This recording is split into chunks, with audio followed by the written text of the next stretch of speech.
There is a woman lying in bed at 2 in the morning. The house is quiet, the kind of quiet that only exists at 2 in the morning when even the refrigerator has gone still, and the street outside is emptied out, and the whole world seems to be holding its breath until dawn. Nothing is wrong. She is not in any crisis.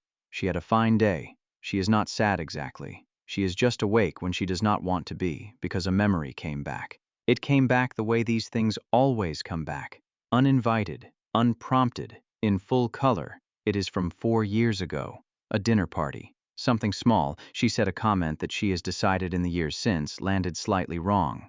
A joke that did not quite work the way she meant it. A moment she has replayed enough times that she is no longer sure whether it was actually awkward or whether she simply made it awkward by remembering it so many times. Here is the part that matters. Everyone else who was at that table has forgotten it.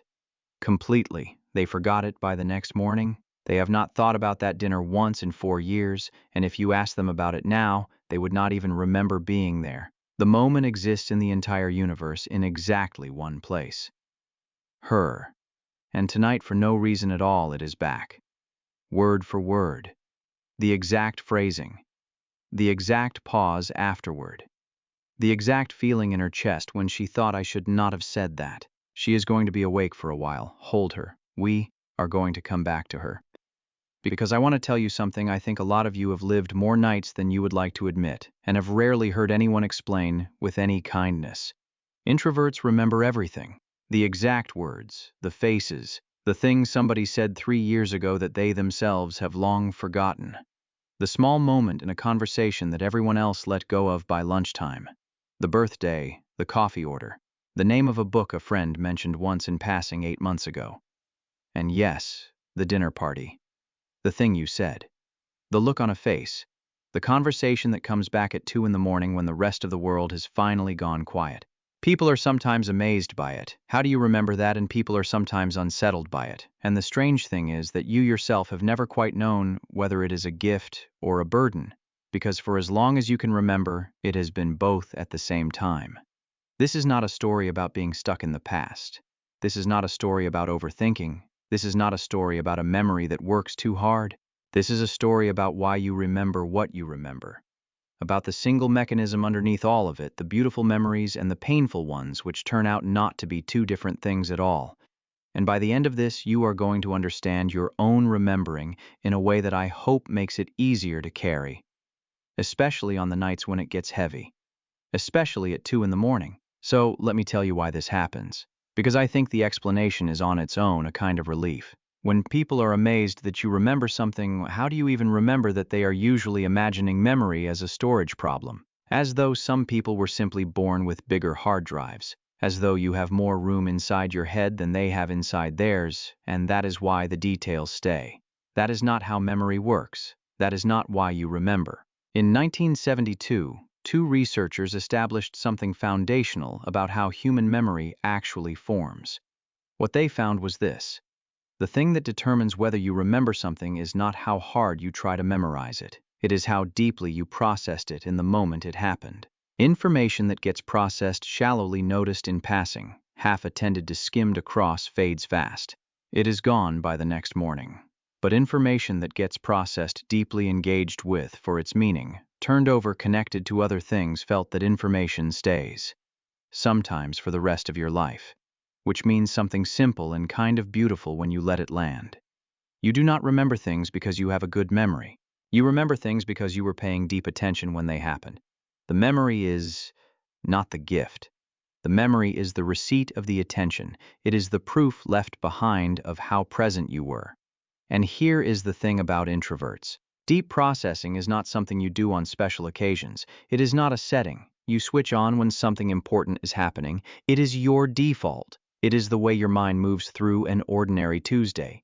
The introvert at that dinner party 4 years ago was not trying to memorize the conversation. She was simply doing what she always does, listening closely, turning the words over, feeling the emotional weather of the room, noticing the thing under the thing. The memory formed itself. Automatically, as a byproduct of how present she was. You did not choose to remember the dinner party. You chose without ever knowing you were choosing to be fully there at the dinner party. The remembering came free with that. It always does. There is a psychologist named Endel Tulving who drew a distinction that helps here. He pointed out that there are really two different kinds of long-term memory. One kind is facts knowing that Paris is the capital of France. You know it, but you do not relive learning it. The other kind is different. It is the ability to mentally travel back into a specific lived moment and feel it again, the light in the room, the sound of a voice, the exact feeling in your chest. Tulving called this mental time travel. Most people have some of this. Introverts tend to have a great deal of it. You do not just recall that something happened, you re-enter it. You go back inside the afternoon, and while you are there, it is not a summary or a fact, it is the thing itself returned to you almost whole. I want you to picture the gift side of this for a moment before we talk about the rest. Picture the introvert who remembers everyone's coffee order, everyone's birthday, the name of the book a friend mentioned once 8 months ago in a conversation the friend has completely forgotten, the detail about your life you told them in passing and never expected anyone to hold on to. People think this takes effort. They think it is a kind of work that the introvert is keeping a careful list somewhere. It is not work. It is not a list. It is the natural residue of someone who was actually listening when you spoke, who was fully there in the conversation the way they are fully there in most things. To be remembered like that, to have someone hold the small, ordinary details of your life that you did not even know anyone noticed, is one of the quietest forms of love there is.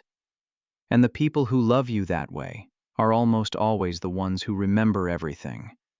But if you are an introvert, you already know there is another side to this. You have probably been waiting for me to get to it. Because the same deep attention that lets you keep the beautiful things does not get to choose what it keeps. It keeps everything you processed deeply. You did not only process the good things deeply, you processed the hard things just as deeply.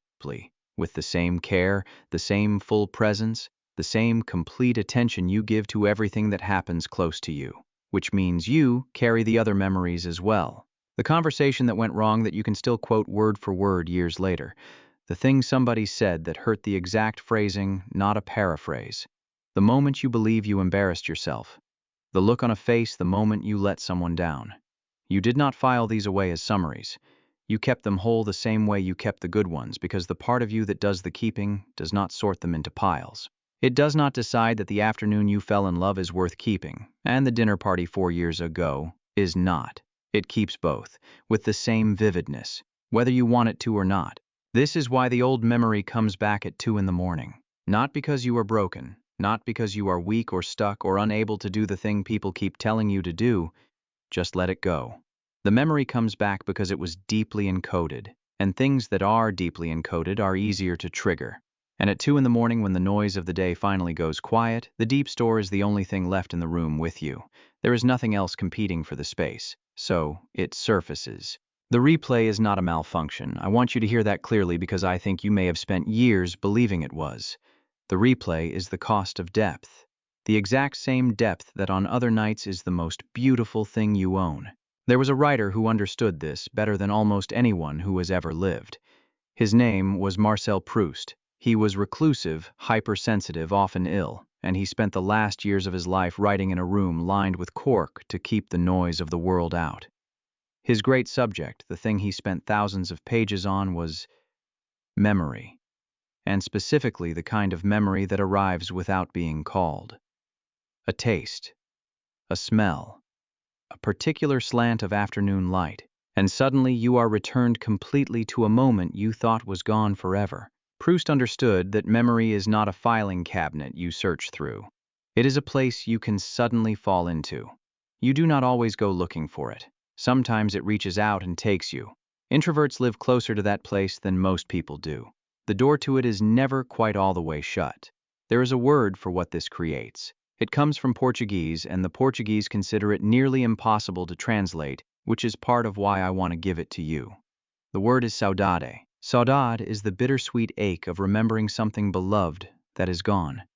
And the important part, the part that makes it the exact right word for this, is that it is not pure sadness. It is not grief exactly.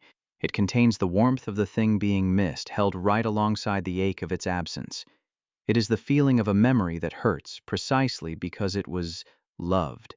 That is the emotional signature of the introvert's memory at its deepest. Not just the ability to recall, The tender, complicated ache of holding fully what time has taken away and being unable and maybe unwilling to let it fade the way other people let theirs fade. You feel saudade more than most people do, because you remember more than most people do. The two come together. They were always going to come together. And if you are the kind of person who remembers like this and has never quite known whether to be grateful for it, do me one small favor. Subscribe, not because the algorithm needs it, because I am going to keep making these. Slow ones, small ones, about the things almost nobody else is making videos about. And there is one more thing I want to give you before we end. The most important thing, I think. Now, I want to take you back to her. The woman at 2 in the morning, the quiet house, the dinner party from 4 years ago playing again, word for word. You remember her. I want you to see her now with new eyes. The same mind that brought back the awkward dinner, the mind she has spent years wishing would just let things go, is the exact same mind that lets her remember her grandmother's voice. Not the idea of her grandmother's voice, the actual sound of it, the particular way she said her name. The same mind holds the smell of her first apartment, the one with the bad radiator and the window that faced the brick wall where she was poor and uncertain, and it turns out, happier than she understood at the time. The same mind holds the precise quality of the light on the afternoon she first fell in love, the temperature of the air, the song that was playing the exact moment she knew. She does not get to keep only the good ones. We have established that. The mind that keeps does not sort. But here is the trade she made without anyone ever asking her to agree to it. In exchange for the dinner party coming back at 2 in the morning, in exchange for the conversation she replays, and the moments she cannot put down, she gets to keep everything that ever mattered to her, in full color, for the rest of her life. While most people most of the time watch their most precious memories slowly fade, into a summary, into a few words, into, I think it was a nice day I don't really remember. The afternoon they fell in love becomes a fact they know happened rather than a moment they can still feel. The voices of the people they have lost go quiet and then go silent and then are gone. Hers do not. Hers never will. She did not choose the burden, but she also did not choose the gift. They were never two separate things she could have picked between. They came together. They were always only the same thing. I want you to think about your own memory now, gently, just for a second. There is a beautiful one in there, a moment, an afternoon, a voice, a face that you can still re-enter completely that most people would have lost by now. And there is a harder one too, one that comes back when you do not want it to. I want you to notice that they live in the same place. They were made by the same part of you. You cannot reach in and keep the first one while removing the second. The depth is the depth, and I really do think it is worth it. So, before we end, let me give you 3 things to take with you. The first, you do not remember everything because something is wrong with you. You remember because you process the world deeply, and that deep processing is not a malfunction. It is the same thing that makes you who you are. Your memory is the receipt of your attention. It is proof going all the way back of how present you have been for your own life. The second, the replay at 2 in the morning is not a failure to let go. It is the cost of a depth that in the daylight is one of the best things about you. On the heavy nights, and there will be heavy nights, I want you to be able to know this. The same mind that is replaying the old conversation is the mind that will let you hold the people you love most completely long after they are gone. It is not punishing you. It is just a deep mind doing in the dark what it does in the light. You can put a hand on it the way you would on something frightened and tell it, I know. We can think about something else now. And sometimes slowly it will.